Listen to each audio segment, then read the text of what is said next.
Escuchas Puerto de Libros, librería radiofónica, por Radio Fe y Alegría, con todas las voces. Seguimos en Puerto de Libros, librería radiofónica. En esta oportunidad estaremos conectados con el poeta Manuel Iris, mexicano, yucateco, autor de la antología La Luz Desnuda, que recoge buena parte de su poesía y fue editada por el Movimiento Poético de Maracaibo en el 2015 y de próxima reaparición en Sultana del Lago Editores. Es una antología preparada para los lectores venezolanos y que pronto estará disponible para todo el mundo a través de Amazon y Google Play Books. Manuel vive en Cincinnati, tiene posgrados en literatura latinoamericana por universidades de México y Estados Unidos. Esta noche va a compartir con nosotros un par de preguntas bastante breves, pero con muchísimo contenido. Nos está dando esta breve oportunidad de entrar en contacto con él. Ante todo, poeta Manuel, quisiéramos pedirte un saludo para nuestra audiencia en Maracaibo y en todo el país a través de la Red Nacional de Emisoras de Fe y Alegría y nuestro programa Puerto de Libros. Y luego preguntarte cómo se está viviendo en Cincinnati el tema de la cuarentena por COVID-19. Hola, ¿qué tal, querido Luis? Es un gusto saludarte a ti y a todos los radioescuchas ahí en Maracaibo. Bueno, ¿cómo se está viviendo en Cincinnati la cuarentena por COVID-19?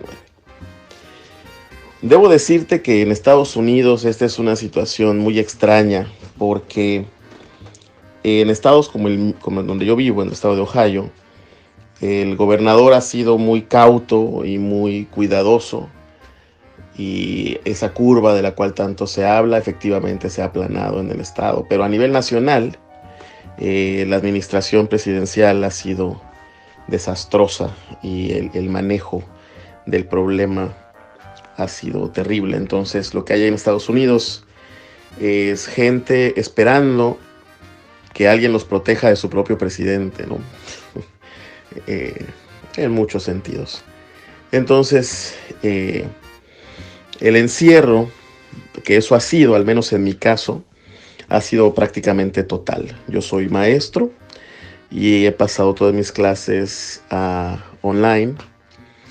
Y entonces, dando las clases por internet, yo ya no tengo necesidad, no tengo la obligación de salir para mi trabajo diario.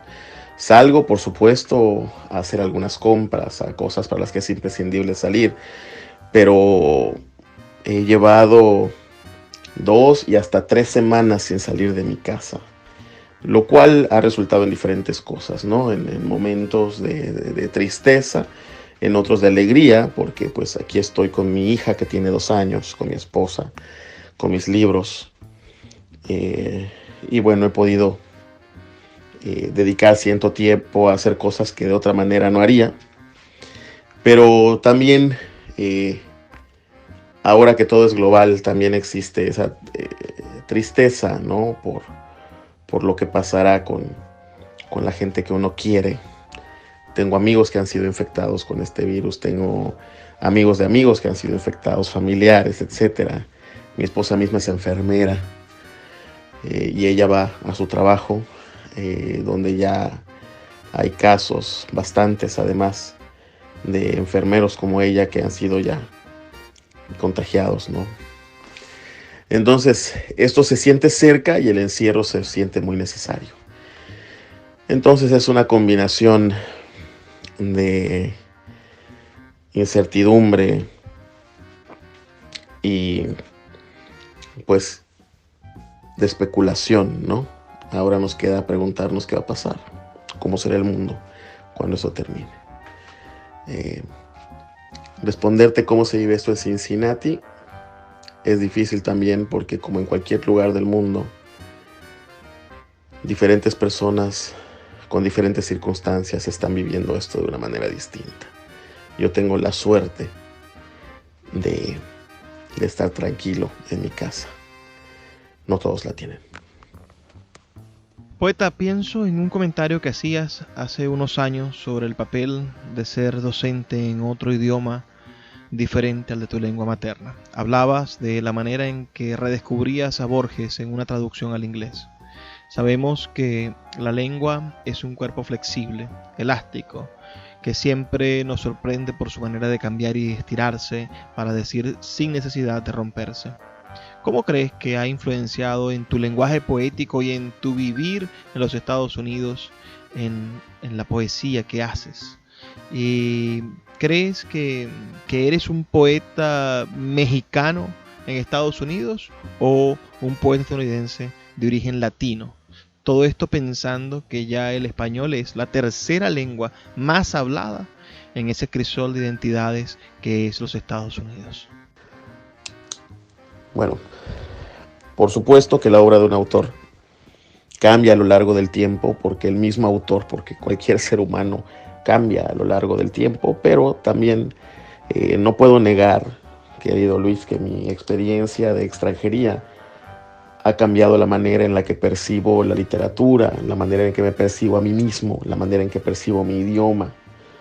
Y por supuesto que estos cambios han creado variaciones en lo que escribo, tanto en sus temas como en el modo en el que escribo. Mi poesía no es la misma.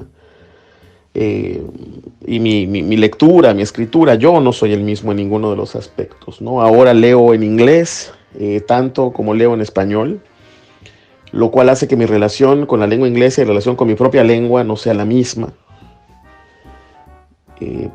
Soy mi propio traductor. Yo escribo, cuando escribo en español. Solamente puedo escribir poesía en español.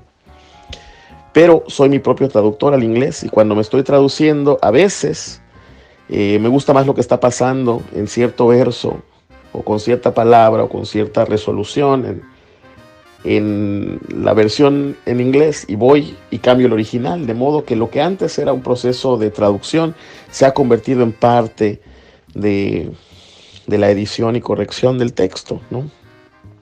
Entonces, la lengua inglesa se ha vuelto parte de mi escritura, no porque yo escriba en inglés, sino porque a la hora de traducir, regreso sobre mis propias huellas, ¿no?, en el español. Además, la visión que tengo de mí mismo ha cambiado. Yo soy un poeta mexicano, soy un poeta latinoamericano, un poeta en lengua española que vive en Estados Unidos, pero aquí en Estados Unidos estoy en constante contacto con otros poetas de otros países de la lengua española, y cuando nos sentamos a platicar hablamos de poesía y hablamos cada uno de su país, pero también hablamos de estar aquí, ¿no? Entonces, esta extranjería se convierte en una segunda patria, ¿no?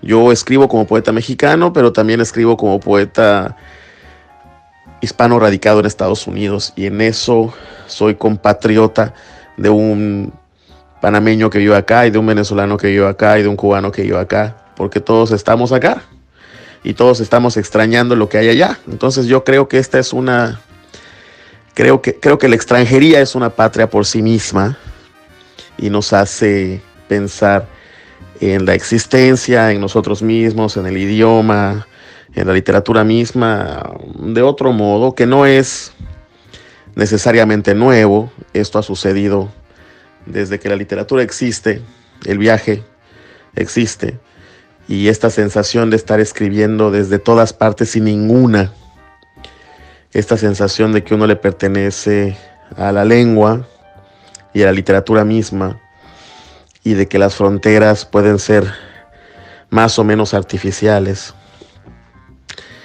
nos acompaña a todos los que estamos fuera, ¿no? Entonces la respuesta corta es sí. Sí ha afectado el modo en el que entiendo la escritura, porque ha afectado el modo en que me entiendo y me veo a mí mismo.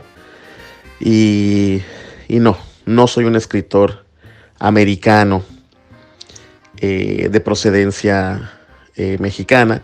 Soy un escritor mexicano, soy un escritor latinoamericano radicado en Estados Unidos. Eso es lo que yo soy. Finalmente, para terminar esta breve conversación que hemos tenido, me gustaría hacerte mención de una hermosísima canción de Alberto Cortés que dice: yo no soy extranjero, y que va minando la existencia de esas estructuras que separan a los hombres. Veo que tú dices hermosamente que tu poesía existe en una presencia mexicana. Ahora pienso en aquel otro poema tuyo, hermoso poema realmente, dedicado a tu abuela, a quien ya estaba perdiendo la memoria en el personaje del poema, y te reconoce como si en tu rostro estuviera cifrado el rostro de tu abuelo, quien la abandonó. Háblame por favor de tu poesía, de la presencia de la memoria. Si crees que obedece a la tradición poética que te define o está presente en todas las tradiciones poéticas del mundo, ese asunto de la memoria. Y después, si crees que esa memoria es la posibilidad de generar identidades diferentes, es decir, de fraguar identidades independientes de lo humano, como si lo mexicano en sí existiera, o lo venezolano en sí, lo judío en sí, si la memoria nos sirve como punto de partida, como eje transversal para configurar esas identidades. Efectivamente, el poema que recuerdas tiene una marcada presencia de la memoria, que es una de mis obsesiones poéticas, no es la única. Hay otras como el deseo, la muerte, la belleza, la poesía misma, el silencio, la música. La memoria es, sí, fundamental para mi escritura, pero ¿quién que escribe no escribe desde la memoria, ¿no? Y quién que vive no vive desde la memoria, y quién que es no es desde la memoria, ¿no? Cualquier identidad se forma a partir de la memoria, de los recuerdos. Y la poesía tiene la enorme facultad y la enorme responsabilidad también, a veces, de ser parte de la memoria de las sociedades, del individuo. Es decir, que la poesía nos sirve para retar a la muerte y para retar al olvido, para rescatar de ellos dos lo que no queremos que desaparezca, ¿no? Yo creo, sí, que la memoria nos da la posibilidad de generar identidades diferentes, como tú dices, identidades como lo mexicano, lo judío, etcétera. Pero antes de eso nos ayuda a generar la primera identidad que tenemos, que es la nuestra, ¿no? ¿Quién soy yo? ¿Y qué? ¿Y por qué? Y la memoria es de las pocas cosas en la existencia de las cuales estamos seguros, ¿no? Y a veces ni siquiera eso. Quiero decir que la memoria está ahí, recordándonos el pasado, pero solamente la intuición nos puede decir qué pasa con lo desconocido, ¿no?